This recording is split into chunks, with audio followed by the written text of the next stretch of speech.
So I asked Amanda, because this is actually the first time I've had the privilege of meeting Amanda face to face. So I asked Amanda to tell me a little bit about herself and her relationship with transport, because I know she's got a very long and notable relationship with the emergency management sector. And Amanda reminded me, and I knew because I'd seen some of her tweets in the past around her commuting experiences, that she is a commuter. She commutes from Lilydale every day. I have to say that still does kind of surprise me a little bit, because given all the hats you wear, I kind of imagined that you might have a cape and fly into work on a fairly regular basis.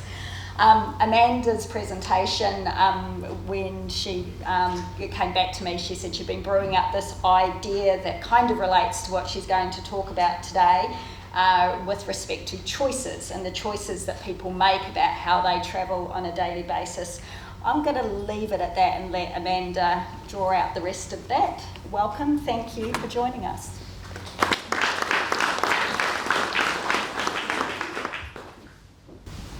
Thank you, everybody. Thanks for having me. I would like to start by acknowledging the traditional owners of the land on which we are meeting, the Wurundjeri people of the Kulin Nation, and pay respects to elders past, present and emerging. And since we have a transport theme, I've also been reflecting on the very traditional transport, a very traditional and Dreamtime transport route, which is the songlines. If you've heard of the Indigenous songlines, and it's a different way to think about transport and moving things around. So the songlines are from the Dreamtime, the Indigenous Dreamtime, and they were danced and sung, and they were ways of connecting wisdom and knowledge and people together through dance and song along these traditional songlines. And I think actually speaking to a friend of mine recently who is from the Indigenous culture, and he's talking about some of the tram routes around Melbourne are potentially travelling along some of those very traditional songlines. So I think that's really interesting to think that it's a Ratley tram or the Lilydale train travelling along some very ancient transport routes and connecting the wisdom and knowledge. It's nice to think about that. So the hat that I'm wearing today is my Red Cross hat. I wear quite a number of hats, and sometimes, I was saying earlier this morning, sometimes it gets hard to differentiate and silo what I'm talking about in emergencies. I think that's great because quite often I'm talking about the same things in a Red Cross context as I do in some of my other roles. So I'm going to focus on the Red Cross, the Australian Red Cross today, but I also just want to touch on some of the other things that I do. My career role, I am a director at the Australian Institute for Disaster Resilience. We are funded by the Commonwealth Government, and we work with a very broad range of stakeholders to build the resilience of the nation, just a small thing that we're working to do. And that includes everybody here in the room. So we work very actively with broad stakeholders in what we describe as the before and the during and the after. And so I get to work fabulously at a strategy and policy level to really understand what things we need to put in place. It is an overused word, Deb, but resilience, I still really like it. I don't want us to chuck it out just yet, because I think it is a word that does resound with a lot of people. I am also a co-founder and vice president of the Australasian Women in Emergencies Network. We started out as Australia, but the Kiwis wanted to jump on board. So we have over 1,100 members now. We've been going for just over a year. And that is to really provide a supportive and inclusive space for women who have roles in emergencies, and that's not lights and sirens and uniforms, but that includes women who work in all different roles, if it's a neighbourhood house or a school or in research, education, health, etc. So men and women are invited to join that group as well, so that's also taking up a bit of my cape time. I'm also a volunteer firefighter at the Montrose CFA, and I live in the Dandenong Ranges, hence my commute from Lilydale. And so I guess fabulously I get to experience that disaster resilience and strategy at the strategy and policy level nationally. I also get to see how that rolls out on the ground on the back of a fire truck going out to calls. So I really love to see how all of that works together, and I can see something start at a national strategy and see how that plays out on the back of the red truck. So I really love doing that. In the picture up there, I've also got a picture of me in a bee suit. I am a beekeeper, and why I'm telling you that, I'll share with you in a little bit, but just what we can learn from bees and how they work together for a common goal and how everyone has their assigned roles and responsibilities is quite interesting. If you don't know much about bees, they're fascinating. Don't get me started. Don't talk to me about bees at the break. And the other image up there is my home. So that's my beautiful house in Montrose. I live up in the national park, and it's really beautiful. It's also really dangerous. It's on a steep slope, surrounded by trees. It's an old wooden house, and I'm not often there. So I guess what that is my life is really one big disaster. I'm volunteering with the Red Cross. I'm a firefighter. I work in the space and I also live in the space. So, but as I said, it's given me a real opportunity to live it and breathe it and volunteer and work in it. So with the Red Cross, I've been working at the Red Cross a few years ago in the recovery space, and I have been volunteering with the Red Cross Emergency Services for over 10 years. I've also done some work in Arnhem Land with Indigenous communities, working with some of the children there. So my role is largely focused in the recovery space, but sort of the relief and recovery, and more we're working in the preparedness space. Some examples of the work that I've done include leading recovery teams in responses to bushfires in the Grampians and in the north of the state a couple of years ago, where we supported local government and communities in relief centres and in that recovery phase as we start working with communities and supporting them through that recovery process. I've also been deployed to Queensland many times, and that were for Tropical Cyclone Marsha and Debbie, and even this year for the monsoonal floods around Townsville. And the roles there included working in the incident management team for the Red Cross, coordinating an outreach team. So we had teams going out to quite remote locations, checking in on people to see how they were travelling. And also that was in Mackay. In Townsville, I was actually on outreach, so going and visiting homes, and that was a fabulous demonstration of working together. So I was wearing my Red Cross uniform, and I was travelling with people from the Department of Communities who had come from all over the country, actually. State government employees had come and supported the work there, and also travelling with health professionals. So we were knocking on the door once, multi-agencies, and asking people what they needed and how we could help them. And so that was a great change from each agency going out and knocking on the door separately to actually going in the same car together and presenting holistically to people to see how we can help them. I also was involved in the Burke Street incident, so I was the team leader on the Saturday following that incident on the Friday night, the first Burke Street incident, I hate to say. And we were providing psychological first aid to people that were in the area and gathering around the formal tributes. So we were there to support people and assist them and just provide that subtle supportive presence, I call it. So people recognise the Red Cross uniform, and it provides a level of reassurance and assurance that people are there that help them. So today, very much about Red Cross. I'm going to skip through these. I've got a lot of slides, but I'm going to hopefully entice you to go and look up some of the things I'm going to talk to you about a little bit further. But the global context, touched on briefly already.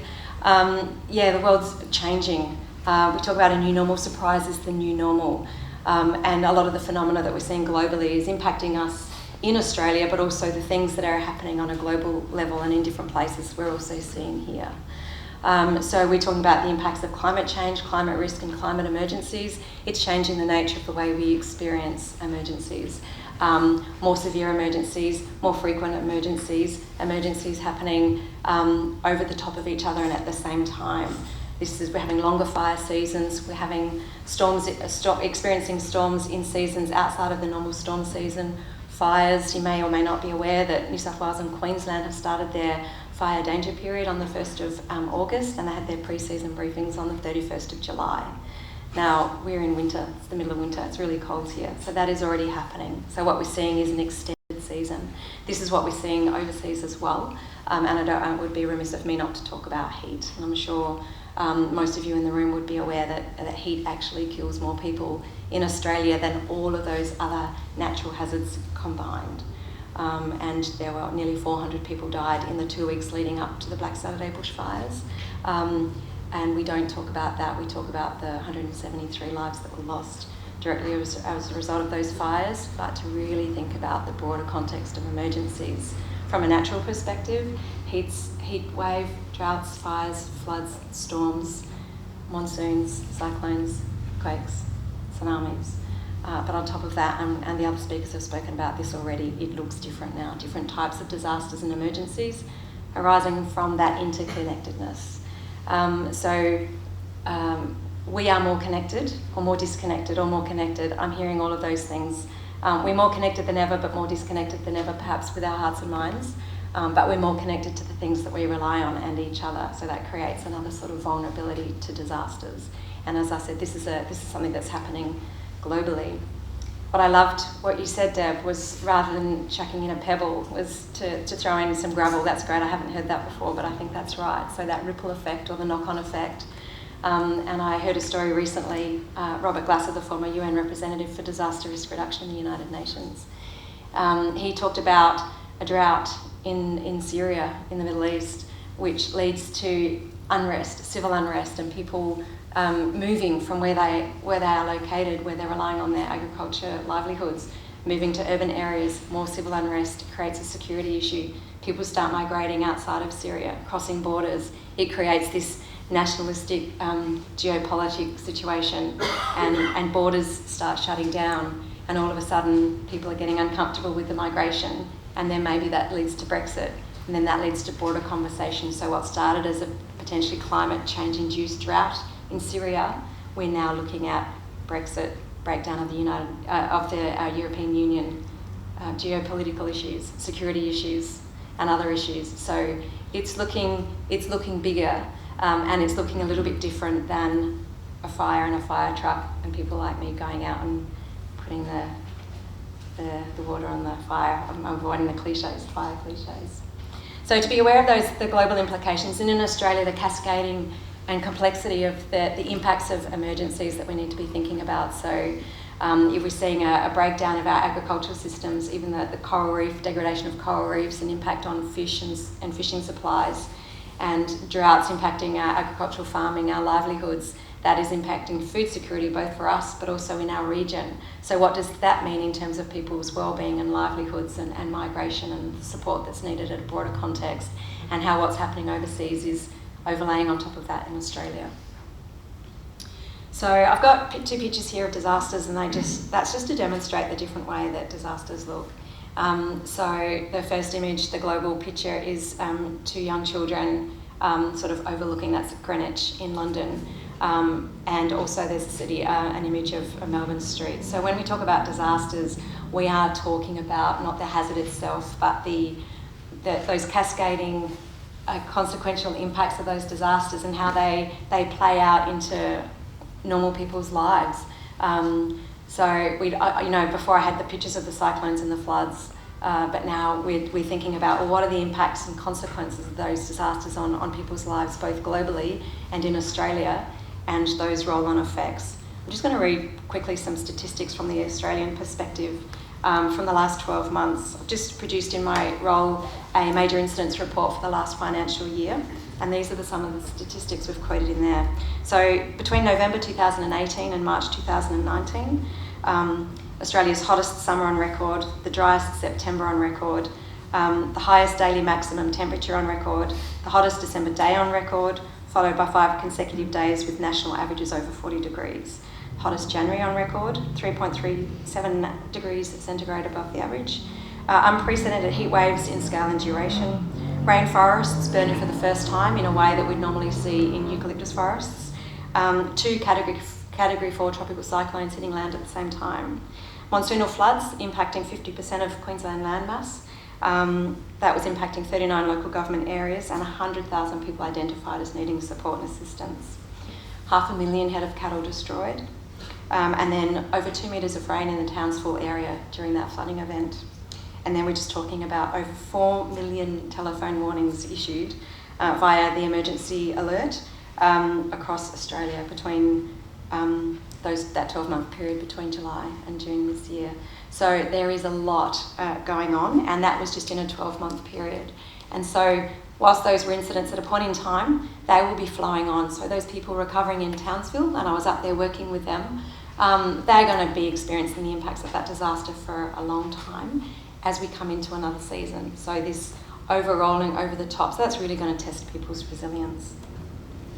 So I'm just going to flick through these really quickly, but I was really fortunate to go to Geneva, not as part of the Red Cross this year, but in my other role. But Red Cross has had a heavy presence in the United Nations, the global platform for disaster risk reduction.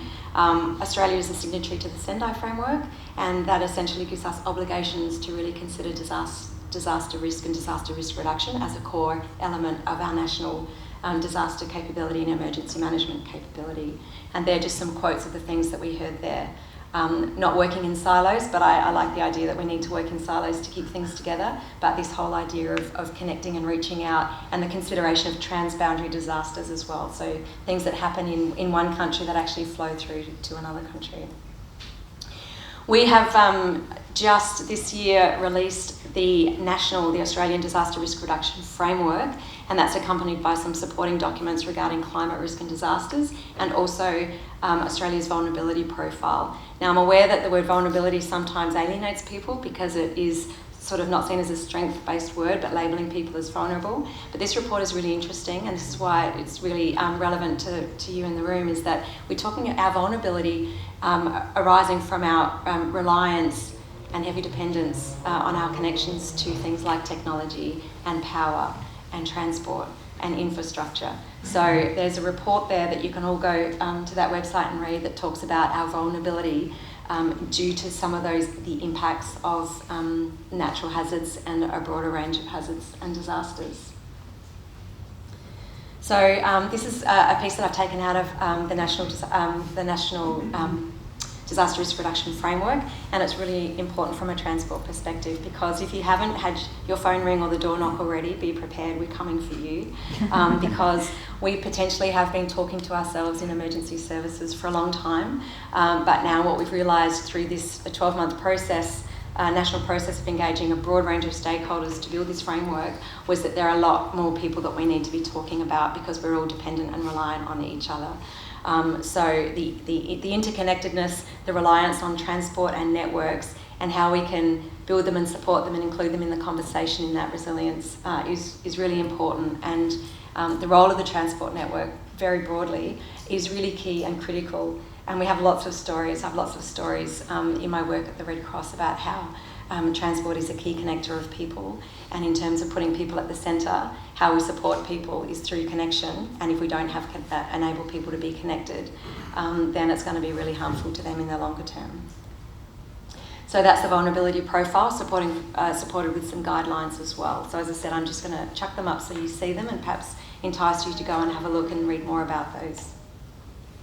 Just wanted to quickly talk about the blackout in South Australia. I'm sure you're aware about that. So massive tornado strength storms go through South Australia, knock out the power lines, and there's a statewide blackout in 2016.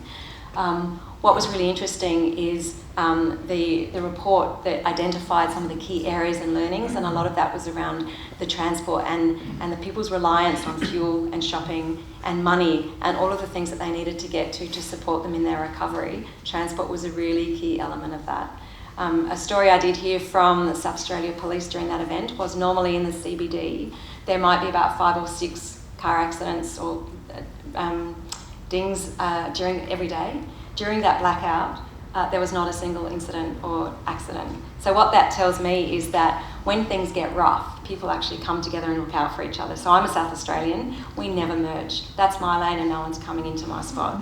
But I think when things go bad, people actually start really caring for each other and looking out for each other. Fabulous stories of resilience that I heard. Families for 30 minutes thinking, what are we going to do without the power, and maybe having a bit of a whinge. But when help wasn't coming and when people realised help wasn't coming, what did? They banded together, they found the candles, they got out Monopoly, they opened a bottle of wine, and they actually spent some time together. I was speaking to my family, checking on neighbours, going and meeting neighbours sometimes for the first time, checking on each other, giving way and merging, and doing all of these wonderful things, not to underestimate the stress that caused to a lot of people. But I do see sometimes, reticent to say, disasters are also an opportunity for us to really realise that human connection and potential for us to help and be together. And the choices that we make, talking about choices, the choices that we make, the innate choice that we make is to help. That is what we fundamentally do. And so in a disaster, And there's some great research now. Dan Aldrich from the US has been in Melbourne recently talking about social capital. And that's those stories about people coming together in the blackout is the social capital. People connecting with each other and helping each other as first responders, neighbours helping neighbours, people in the street helping people. Really important in terms of connection and how people come together and work together. And that research suggests that communities that have a stronger social capital in place before a disaster hits are those that are likely to recover stronger and faster, despite the magnitude of disaster that hit. So it's really interesting work. So we have a national strategy for disaster resilience, and now I'm getting down to the national level, and we also have a statewide resilience program. So these documents outline fundamental principles. We've talked about communication and connectedness and working together, and all agencies and all people dealing with all sorts of emergencies. So the key things from the national strategy, it's a bit dated now. That was published in 2011, but I think there are still some really key things. And one of the big ones there is around sharing responsibility. Whilst not equally shared, that strategy really recognises a shift from a response focus to a mitigation and prevention and recovery focus in our disaster conversation. So everybody working together, understanding everyone's responsibilities, us understanding what it is that we value, and us understanding the steps that we can take to protect those things that we value.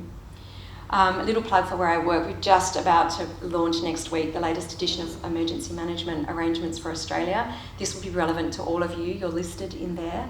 And this, again, sort of reiterates some of the principles in the national strategy. In a set of principles, and they're defined there, there's 11 principles there which resonate with what Deb's been talking about and that you'll be talking about as well. So fantastic that there's some consistencies there. So we bring together a national group from all agencies to develop these handbooks. There's a whole collection of them. You can check those out.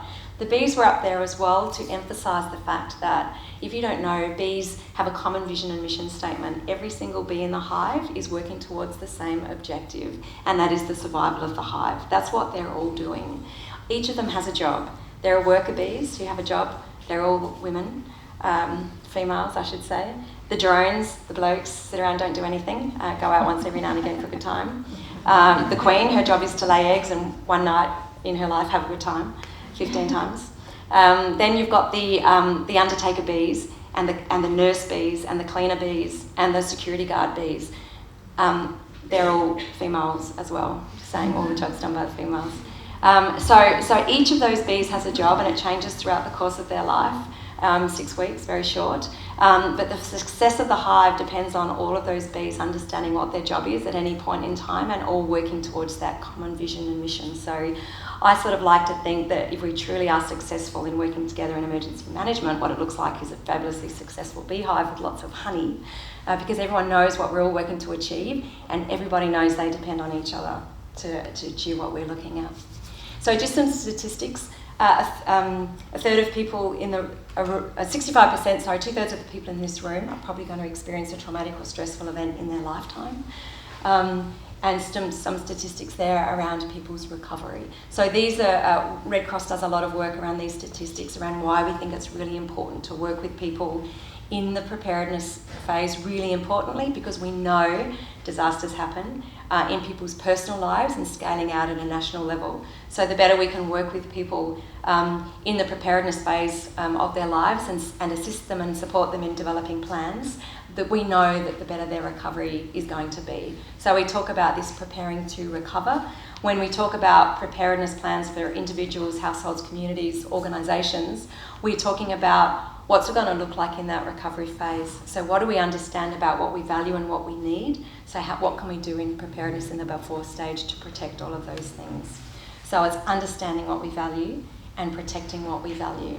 So talking specifically about Australian Red Cross, I've given you a few examples of my activation roles. We work in all sorts of disasters and emergencies, and we're working in a what we used to call high-profile community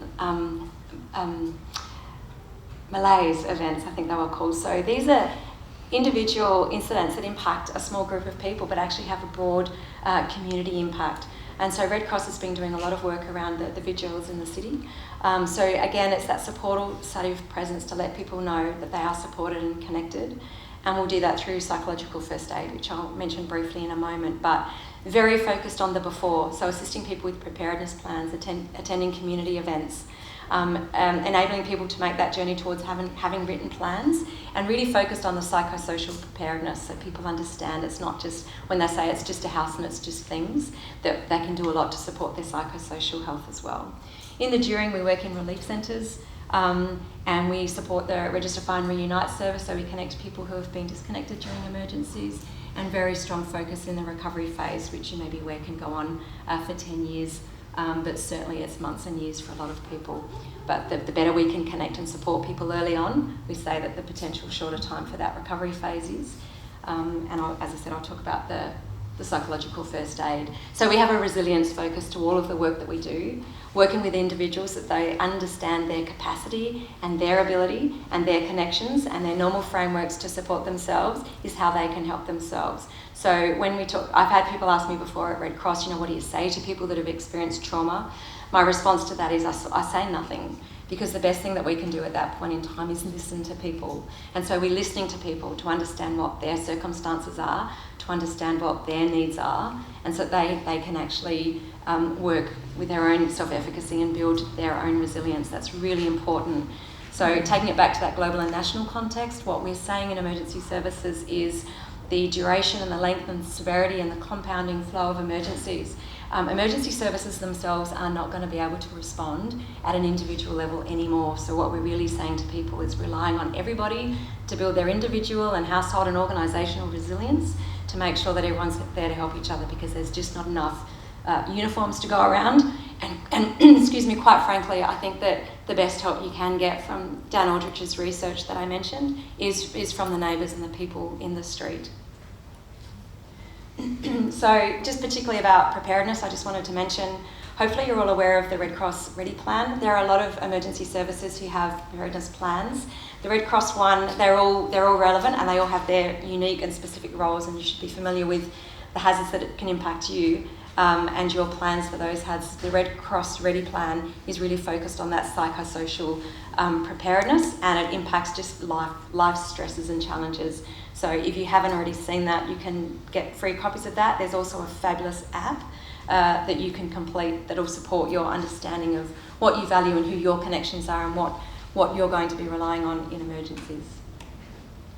So I just want to briefly mention psychological first aid, and my dream is around the fact that everyone has first aid qualifications, because everyone can be a first responder in an emergency or a disaster, and quite the same with psychological first aid. So what psychological first aid is, it's sort of like, it's the band-aid for the it's a band-aid for the psychological impacts of stresses and traumas that people experience. So if somebody receives a cut, then they might have somebody come, a first aider, put a band-aid on that until some professional help can come and address some of those larger issues. Thank you. Psychological first aid is very similar, and this underpins all the work that we do at the Australian Red Cross.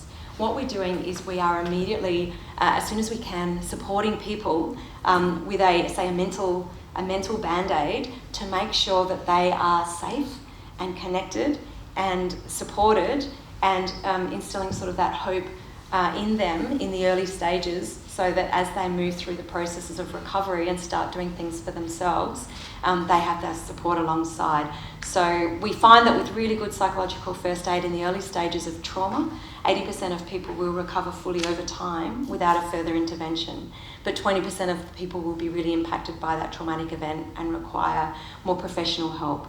So we use the terms look, listen and link. So I say that's why we're not doing the talking. When we are supporting people with psychological first aid in Red Cross, we're having a look for people's safety and well-being. Have you got food? Have you got clothes? Have you got a home? The real basics, just to let people know they're safe. Then we understand what their experience is through what they need. What is it that you need? And then we make the connections and the links. So do you need the transport? Do you need access to a car or to documents for a driver's license for people to get places? Linking people through to this fabulous social services that we are lucky enough to have in this country.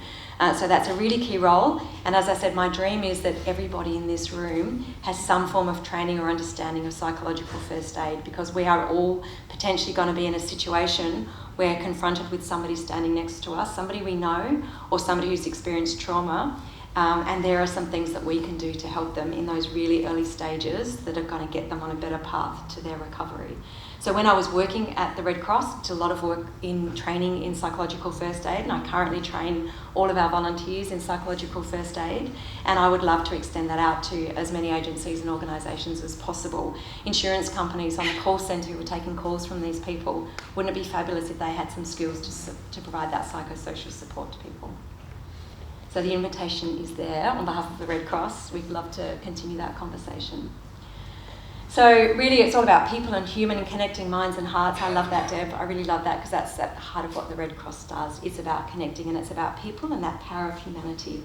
That's what the Red Cross is all about. Our fundamental principles, we're about volunteering and we're about humanity. So people helping people, and I truly believe that that's what we innately do. We don't have to be told to go and help. People do help in disasters, and what we're doing is we're just relying on that power of humanity and mobilising that through our volunteer network to help. So there are some links there to some websites, the Red Cross website, and also sneakily the Australian Institute for Disaster Resilience website. Fabulous resources there. Go and have a look.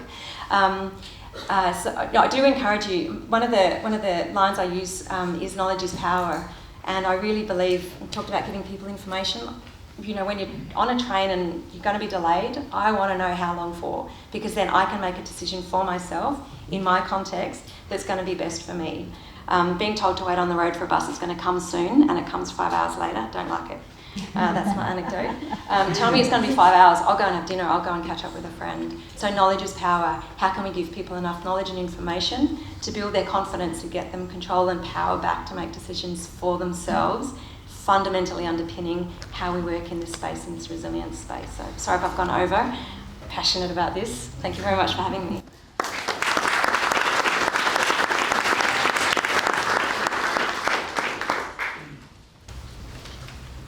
Thanks, Amanda. I couldn't have possibly stopped Amanda from talking. It was such a great discussion. And a couple of points that came out was I really liked your comment about the surprise as the new normal and how that's changing the way we experience emergencies, and the acknowledgement that we're more connected than ever to systems, but perhaps a bit more disconnected with respect to society and our hearts and minds. But I'm a bit conflicted about that one too, given the evidence you provided about the humanity that emerges innately when we see things go wrong in the communities.